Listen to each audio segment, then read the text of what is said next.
Hello everyone, Lakey here, and today I want to take a look at the Saiga-12 and the AA-12. In the July 1st Canada Day update, both guns welcomed some new and interesting attachments. Most notably, the Saiga can now use a full auto conversion. This attachment causes damage range to worsen for the drop-off to minimum damage, along with increasing the spread that the weapon has, thus making it less accurate. This attachment also allows the Saiga to function similarly to its real-life counterparts, as some are modified to fire on auto rather than semi, which is something I've seen people point out as wondering why the Saiga was not already automatically put to fire on auto when it was added into the game, but I don't know, I think that because it can fire on semi, that's why the developers did it, and there wasn't really precedent for an auto shotgun at that time. So with an attachment like this, I wonder, is it worth it? And how does it compare to the AA-12, which is the other auto shotgun in the category? So, should you use the Saiga with the full auto conversion? In my opinion, it doesn't really make or break the gun in the same way that the AA-12's 20-round drum affects the gun's use. The full auto Saiga is definitely a lot of fun to use, but the high amount of kills needed to unlock the attachment could definitely be a deterring factor for some people. And when you also consider that the Saiga's fire rate is the best of a shotgun at a rate of 350 RPM, or an RPM of 378 with the muzzle booster, it already shoots off shots pretty quickly. So I don't think you're necessarily losing very much if you don't choose to or don't have the means to use the full auto conversion. While the attachment does have its downsides, it's not awful, and I'd probably choose to use it over a vanilla AA-12 if I were choosing between shotguns with automatic options. However, I do say vanilla there in front of the AA-12, and that to me is the meaningful difference. With the 20-round drum, I don't think there's a better option for close range. Sure, the Saiga does have a higher fire rate and less overall spread, but the 20-round drum on the AA-12 just allows for so much more wiggle room and control in close quarters than the Saiga, auto conversion or not. And this also just really comes down to a few areas in my opinion. The Saiga's reload times definitely are a big factor to me, as it comes with rather lengthy reload times.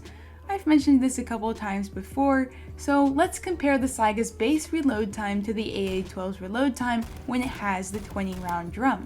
The Saiga's reload time without any extended mags or drums comes down to 3.5 and 4.4 seconds. The AA-12 with a drum, however, has reload times of 3.7 and 4.7 seconds respectively. This is a difference of 0.2 seconds and 0.3 seconds compared to the Saiga. So while the Saiga is able to fire faster and now has the full auto conversion, the AA-12 with the drum is still superior in my mind for close range engagements, despite minimally worse reload times. I'm okay with taking a couple tenths of a second more to reload when it means that I've got more than double the rounds to shoot through. And depending on what ammo type you run on your shotguns, you could be starting out with more ammo on the AA-12 with the drum than you do with the Saiga. This is the case for me, as I like to use flechette on all of my shotguns, which reduces the reserve ammo count to 40, and the AA-12's drum also reduces it to 40, and so at the end of the day, I have more ammo with the AA-12. I have talked about how I think that reserve ammo balancing isn't really necessarily a big thing in my eyes, and I don't really like balancing off of it, and this is the case here for both guns, as shotgun ammo is relatively abundant, but even then, it's nice not having to need to pick it up as much. So the 20-round drum is really what seals the deal in my opinion, and is what keeps the Saiga below the AA-12 for close range. If the Saiga were to get a reload speed buff, I could understand an argument for putting it above the AA-12, but it would have to be a pretty good buff to knock off the AA-12 from that top spot for CQC in my opinion. But such a buff would probably be too much, leaving the gun kind of broken, as it already has an excellent base fire rate and is not too bad in other areas to begin with. People don't really like shotguns at all, and I can't imagine that making the Saiga more fast for reloads would please people at all. So at the end of the day, is the full auto attachment worth it? In my eyes, it's probably more of a preference thing for the user.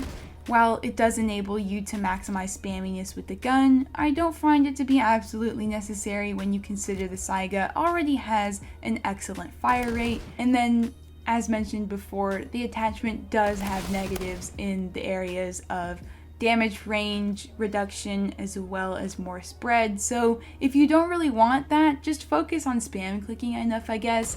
But then when we take into account the not so great reload times, high kill unlock for the attachment, and its comparison to the AA-12, I still feel that the AA-12 is a better auto option with the 20 round drum accessible. 9 shots at most for the Saiga, even while auto doesn't really encourage the same amount of spamminess that you get from the AA-12's 20 round drum. And none of what I'm saying is to suggest that the Saiga is a bad weapon. If anything, I feel the opposite. But for close range, if I'm picking a shotgun, it is going to be the AA-12 with the drum. And then for the Saiga's auto conversion, I really see this attachment being most useful for if you maybe missed your first shot, or the pellets didn't land favorably for you, and you need to quickly spam to make up for that before the person punishes you. But as I've already intimated, the Saiga wasn't necessarily lacking in its ability to spam without this attachment. So I would definitely be curious to get your thoughts on this. I really feel like having 20 rounds for the AA-12 is what is propelling the gun to popularity over the Saiga, and without the drum, it's just alright, and more people would probably opt to have the Saiga. And so with that, I also hope that we don't see the Saiga getting the ability to do something like carry a drum to make it match better with the AA-12. I do think that if anything, the 20 round drum is what needs to be adjusted if they want to bring the guns closer together and just bring the AA-12 back to normalcy with the other shotguns. But by the looks of things, I don't really think that we're going to see that, and I understand that the AA-12's 20 round drum is really what makes people want to use the gun, or is kind of what makes the gun the most usable, as other than that, it's a worse Saiga. But does the gun have to be amazing? I know people had high expectations for the AA-12 as it was hinted for years, but like, does it need to be the best? Does it need to be the best shredding shotgun in close range? I don't think it needs to be that way. I think without the drum, it would be viable for close range, which is at least the way that I like to use shotguns. And then of course in the category you have other options for range, but I don't know, it kind of feels like the sentiment that has followed the balance with the AA-12 and thus affected other shotguns like the Saiga getting an auto conversion, which I don't think we would have seen without the AA-12 existing, is just to make it pretty good, which I don't really understand. Like I said, I don't think that the gun needs to be amazing. It's okay for the gun to not be as viable as other weapons. I think I was kind of expecting that with an automatic shotgun, that it wouldn't be the best shotgun. Because from a balance standpoint, how do you balance that? So that's just my 2 cents on the matter. Let me know what you think in the comments, and that's all I've got for today.